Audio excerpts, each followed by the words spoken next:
یو نړیواله لوبه وګرځي چې هغه ښځې په ډېرو کمو کالو کې دا لوبه کوي، نو آیا تاسو به خپله لور ورواستوئ و بیچ والیبال لوبې ته؟ کم هندوستانی سیاستمدار به خپله لور ورواستوي و بیچ والیبال لوبې ته؟ تاسې بیچ والیبال پیژنئ؟ بیچ والیبال که چیرې سبا هغه نړیواله لوبه وګرځېدل، نو آیا خپلې لوڼې دې لوبې ته وراستوئ چې بیچ والیبال وکړي؟ زه پوهېږم چې د کالو اغوستلو سره یو څه په لوبه کې بدلون راتلای سي، 1 سلنه، نیمه سلنه یا 1 پاو کېدای سي، خو لاکن که چیرې مازې په کالو اغوستلو سره یو څه فرق راځي، نیمه سلنه، موږ پوهېږو چې د اوبازۍ دپاره باید کم کالي واغوستل سي چې اوبازي په سمه توګه ترسره سي. که تاسو د عقل څخه کار واخلئ نو په لڅ بدن تر ټولو ښه اوبازي کېدای سي. نو آیا تاسو به بې له کالو اوبازي کوئ؟ تاسو به وایاست یا دا زما د حجاب حدود دي، دا زما عصریت دی، د غونې کالي اغوندم، لږ کالي اغوندم. دا ستاسو عصریت دی او زموږ عصریت دا دی چې بدن باید ټول پوښلی وي. ستاسو پیمانه دا ده، زموږ پیمانه هغه ده. خو که چیرې تاسو په رښتیا هم په حکمت پوهېږئ نو خو کالي مه اغوندئ. ولې کالي اغوندئ؟ تاسو یې وینئ چې اوس د هغسې حال دی که نه دی؟ په همدې خاطر موږ ته پکار ده چې د رسنیو بازي سرچپه واړو. چې کله زه وپوښتل سوم چې ثانیه میرزا دغسې کالي اغوندي، آیا دا شکار کوي؟ نو ما ورته ویله چې ثانیه میرزا تاسو د اوس دپاره تاسو دې ته وګورئ چې اکثره مسلمانان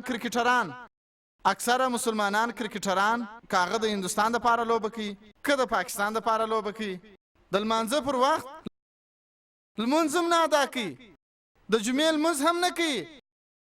په صحیح احادیثو کې راغلي دي چې د کافر او مسلمان تر مابین چې کم فرق دی هغه دی لمونځ. لږ تر لږه ثانیه میرزا لمونځونه خو کوي، لمونځ خو کوي، هغه دی الحمدلله. کېدای سي سبا کالي هم سم واغوندي انشاءالله. ولې نه؟ نو زه تاسو ته دا وایم چې مسلمانان کرکټران در ثانیه میرزا نور هم حرام کارونه کوي، تر ثانیه میرزا ډېر حرام کار کوي. لږ تر لږه لمونځ خو کوي. په دغه خاطر موږ باید د هغې ملګري سو. که هغه یو غلطي کوي نو موږ باید د هغې سره په حکمت سره مخامخ سو او باید ورته ووایو انشاءالله الله تعالی به هغې ته هدایت وکړي. لږ تر لږه لمونځ خو کوي. کېدای سي یو څو میاشتې وروسته یا څو کاله وروسته کېدای سي چې الله تعالی به هغې ته هدایت وکړي، نو کالي به هم سم واغوندي. او زه پوهېږم چې د دې په لوبه کې به شاید نیمه سلنه، 1 سلنه کېدای سي چې د ټولو کالو اغوستلو په سبب په لوبه کې یو څه کمی راسي. که الله د چا ملګری نو په لوبه کې به څونه پرمختګ وکړي.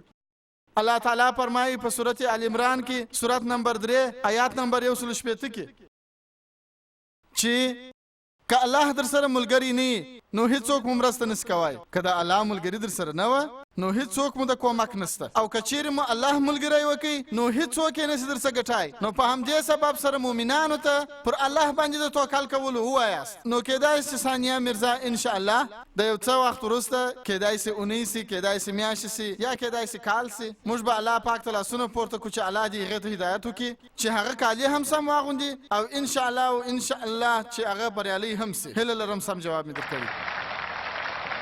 لکه څنګه چې ما تاسو ته وویل چې وخت ډېر کم دی خو پوښتنې ډېرې دي، مګر د قانون درناوی هم باید وشي. په دې خاطر موږ دغه نننۍ ناسته موږ په دغه ځای ختموو.